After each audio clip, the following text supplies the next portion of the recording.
샘터 모임에 오신 여러분 모두를 주의 이름으로 환영하며 축복합니다. 오늘은 9월 3주차 기쁨의 언덕으로 소그룹 모임을 참조하셔서 샘터 모임을 가지시면 됩니다.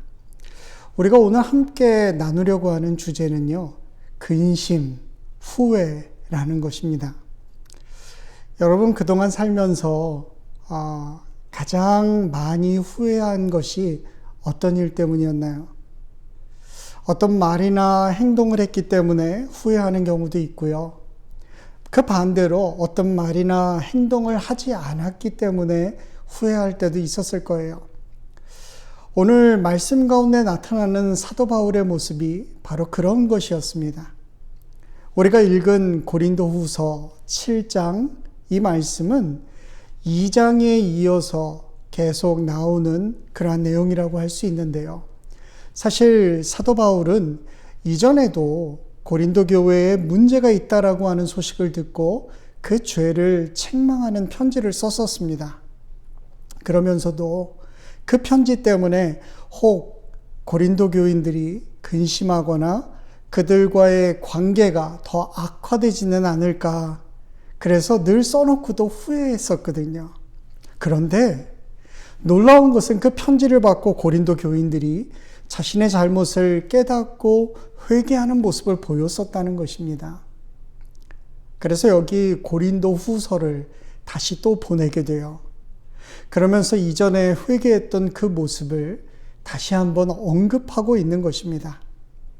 그러니까 이번에도 또 보내는 그 편지를 통해서 사도 바울이 쓰는 충고를 받아들이고 하나님 앞에서 아름다운 모습으로 서기를 바라는 모습으로, 그로 인해서 성도와 이 사도 간의 기쁨이 넘치기를 기대해 보고 있었던 거예요.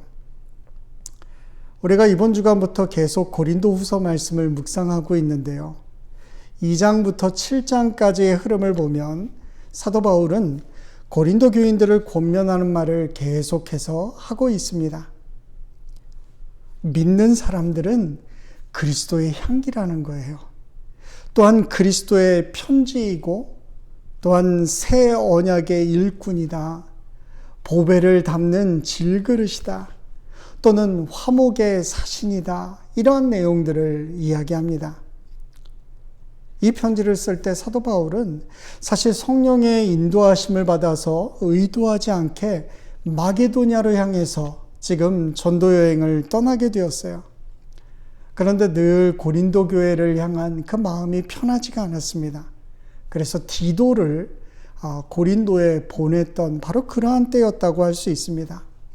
7장 5절에 보니까 우리가 마게도냐에 이르렀을 때 우리의 육체가 편치 못하고 사방으로 환난을 당하여 밖으로는 다툼이요 안으로는 두려움이 있었다. 그 이야기를 적고 있어요.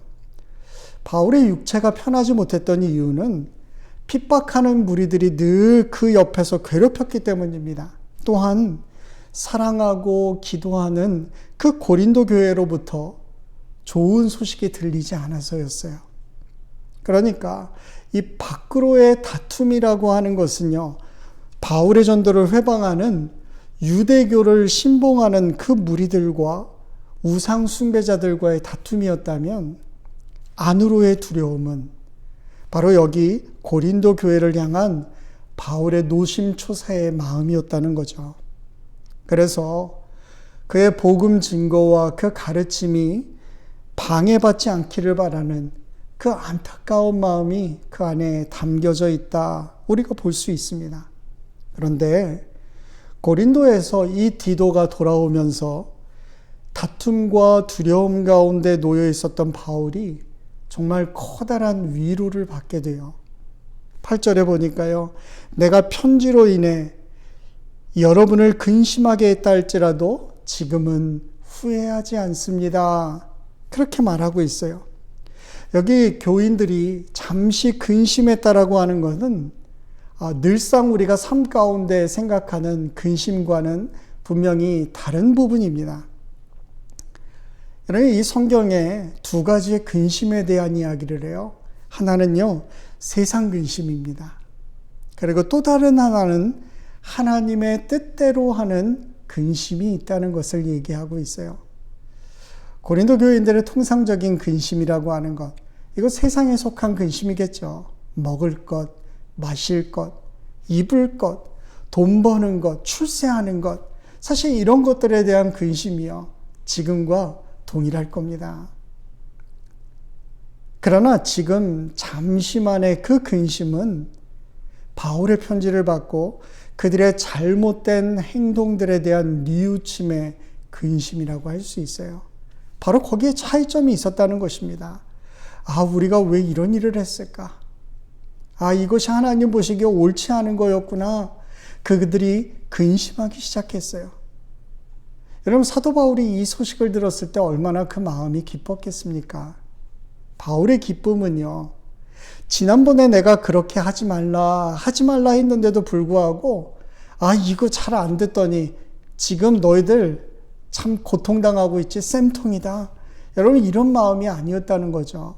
사도 바울이요, 지금 기뻐하는 이유는 고린도 교인들이 잘못되었던 그 행실들을 정말 분하게 여기고 회개했던 까닭이에요.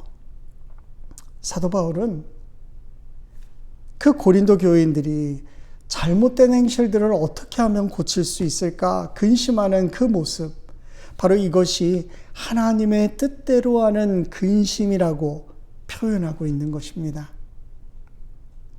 10절 말씀에도요, 하나님의 뜻대로 하는 근심은 후회할 것이 없는 구원에 이르게 하는 회개를 이룰 것이요, 세상 근심은 사망을 이루는 것이니라.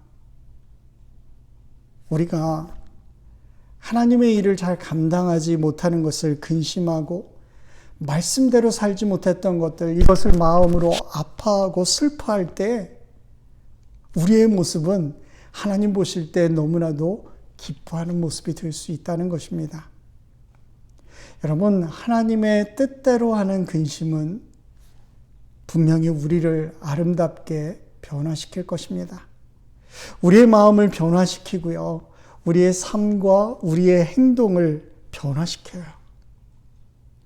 이러한 근심은 우리의 마음을 하나님의 의에 대해서 더욱더 간절하게 하고요, 우리의 잘못들을 고백하게 하고 뉘우치고, 그리고 주님을 대할 때마다 늘 두려운 마음으로 열심을 다하고 우리의 잘못을 책망하고 벌하게 되는 것입니다.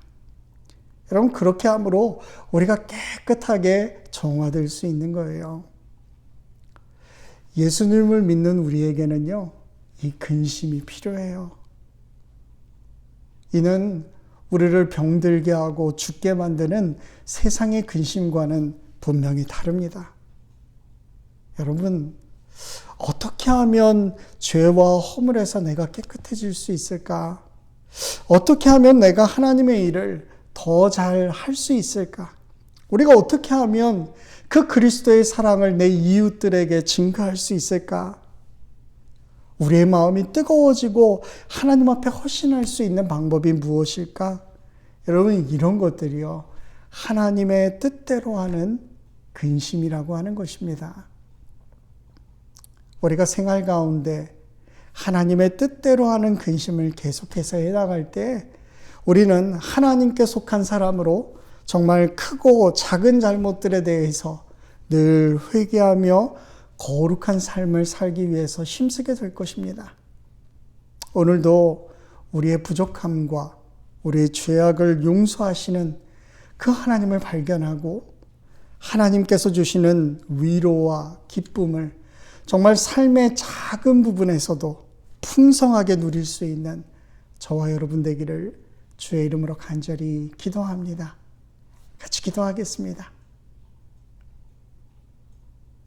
날마다 우리로 깨닫게 하시고 우리의 삶을 변화시키시는 주님, 세상의 걱정, 근심이 아닌 하나님으로부터 오는 근심을 가지고 세상 가운데 서게 하시고 하나님의 말씀을 통해서 늘 다시 한번 내 삶이 더 하나님이 기뻐하시는 삶이 되기를 소원하며 날마다 성장해가는 복된 프레필 한인교회 성도들, 우리 생토 모임에 속한 가족들 될 수 있도록 하나님 은혜를 베풀어 주옵소서. 오늘 우리의 모임 가운데 함께 하시는 예수님의 이름으로 감사하며 기도합니다. 아멘.